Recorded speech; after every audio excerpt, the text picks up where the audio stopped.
ಉದಯ್ ಜೈನ್ ದಯಾ ಮಾಡೋದಕ್ಕೆ ಅಪ್ಲಿಕೇಶನ್ ಹಾಕಿದ್ದಾನೆ ಅಂತ ಮಾಧ್ಯಮಗಳಲ್ಲಿ ನೋಡಿದ್ವಿ. SIT ಈತನನ್ನ ಕಸ್ಟಡಿ ತಗೊಂಡು ಫ್ರೆಶ್ ಆಗಿ ಇಂಟ್ರಾಗೇಷನ್ ಮಾಡಬೇಕು.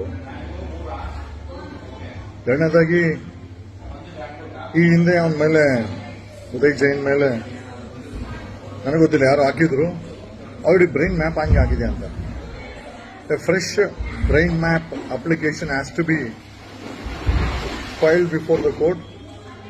ಆತನ ಒಪ್ಪಿಗೆ ತಗೊಂಡು ಆತನನ್ನ ಮತ್ತೆ ಬ್ರೈನ್ ಮ್ಯಾಪಿಂಗ್ ಆಗಬೇಕು. And brain mapping should be done by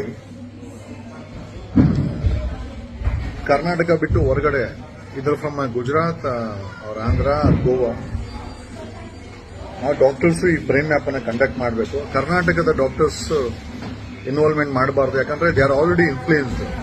ಎಲ್ಲರೂ ಅಲ್ಲ, but the case is the people who are powerful, who are on the other side, they are very powerful. ಈ ಒಂದು ಪ್ರೋಸೆಸ್ ನ ಪೊಲೀಸ್ ಅವ್ರ ಮೇಲೆ ಇನ್ಫ್ಲೂಯೆನ್ಸ್ ಆಗ್ತಾ ಇದೆ, ಡಾಕ್ಟರ್ಸ್ ಮೇಲೆ ಇನ್ಫ್ಲೂಯೆನ್ಸ್ ಆಗ್ತಾ ಇದೆ, ಪಳವಳಿಕೆಗಳು ಚೇಂಜ್ ಆಗ್ತಾ ಇದೆ. ಕಂಪ್ಲೇಂಟ್ ಇದ್ದವನಿಗೆ ಆರೋಪಿ ಆಗ್ತಾ ಇದ್ದಾನೆ, ಆರೋಪಿಗಳು ಬಚ್ಚಿಕೊಳ್ತಾ ಇದ್ದಾರೆ, ಮಾಧ್ಯಮ ತಪ್ಪಿಸಿ ಇಡೀ ಪ್ರಕರಣವನ್ನು ದಿಕ್ತಪ್ಪಿಸ್ತಾ ಇದ್ದಾರೆ. ಉದಯ್ ಜೈನ್ ಮೇಲೆ a fresh brain mapping has to be done. ಕರ್ನಾಟಕದ ಡಾಕ್ಟರ್ಸ್ ಯಾರು ಬೇಡ, either from Gujarat, Goa, Maharashtra, even Kerala will do. Fresh brain mapping has to be conducted. ಇದು ಏನು ನೀವು ಅನ್ಕೊಳ್ಳೋ ರೀತಿ ಬ್ರೈನ್ ಮ್ಯಾಪಿಂಗ್ ಅಂತಂದ್ರೆ ಇಟ್ಸ್ ನಾಟ್ ಸುಳ್ಳನ್ನು ಕಂಡುಹಿಡಿಯುವಂಥದ್ದಲ್ಲ. ಕ್ರೈಮ್ಗೆ ಸಂಬಂಧಪಟ್ಟಂಗೆ ಬ್ರೈನ್ ಅಲ್ಲಿ ಸ್ಟೋರ್ ಆಗಿರುವಂತಹ ವಿಚಾರಗಳನ್ನ ಥ್ರೂ ಬ್ರೈನ್ ಮ್ಯಾಪಿಂಗ್ ಅಲ್ಲಿ ಆ ಟ್ರೇಸಸ್ ಅನ್ನ ಹುಡುಕಿ ಒಂದಷ್ಟು ಸಮಜಾಯಿಷಿಗಳು, ಒಂದಷ್ಟು ವಿಚಾರಗಳನ್ನ ತಿಳ್ಕೊಂಡು ಒಂದು ಕನ್ಕ್ಲೂಡ್ ಮಾಡಲಿಕ್ಕೆ ಮಾಡುವಂತ ಪ್ರಕ್ರಿಯೆ. ಸೊ ಹಿಂದೆ ನಡೆದಿದ್ರು ಕೂಡ ಆ ಬ್ರೈನ್ ಮ್ಯಾಪಿಂಗು ಅವನ ಪರವಾಗಿನೇ ಮಾಡಿಸ್ಕೊಂಡಿರ್ತಾರೆ.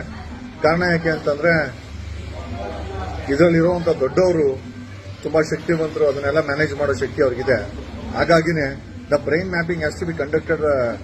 The Uday Jain should be taken to either Gujarat, Maharashtra or Goa or even Kerala.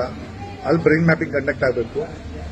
It has to be videographed in minimum 9 dimensions ಅಲ್ಲಿ ವಿಡಿಯೋಗ್ರಾಫ್ ಆಗಬೇಕು. ಆಗ ಸತ್ಯ ಹೊರಗಡೆ ಬರುತ್ತೆ ಅಂತ ನಮ್ಗೆ ಅನಿಸ್ತಾ ಇದೆ. ಆತೇನೋ ದಯಾಮರಣಕ್ಕೆ ಅಪ್ಲಿಕೇಶನ್ ಹಾಕಿದ್ದಾನಂತೆ. Nowhere it is concerned, but I think it's a big drama ಅಂತ ನನಗೆ ಅನಿಸ್ತಾ ಇದೆ. ನಾವೇ ನಮ್ಮೆಲ್ಲ FIR ಆಯ್ತು, 3 FIR ಆಯ್ತು, ನಾವೇ ನೋವರ್ ವಿ ಆರ್ ಇನ್ವಾಲ್ವ್ಡ್. ನಾವ್ಯಾರು ಭಯ ಬಿದ್ದಿಲ್ಲ, ನಾವ್ಯಾರು ದಯಾಮರಣಕ್ಕೆ ಹಾಕಿಲ್ಲ. ಸಮೀರ್ ಮೇಲೆ FIR ಆಗಿದೆ, ಮಹೇಶ್ವರ್ ಮೇಲೆ ಯಾರು ದಯಾಮರಣಕ್ಕೆ ಹಾಕಿಲ್ಲ. ಈ ತರದೇನು special? Samar we feel is using tactics. ಮಾಧ್ಯಮನ ಬಳಸಿ ವಿಕ್ಟಿಮೈಸೇಷನ್ ಕಾರ್ಡ್ ಅನ್ನ ಪ್ಲೇ ಮಾಡ್ತಾ ಇದ್ದಾನೆ. ಸರ್ಕಾರ ಸೀರಿಯಸ್ ತಗೊಳ್ಬೇಕು, SIT ಸೀರಿಯಸ್ ತಗೊಳ್ಬೇಕು.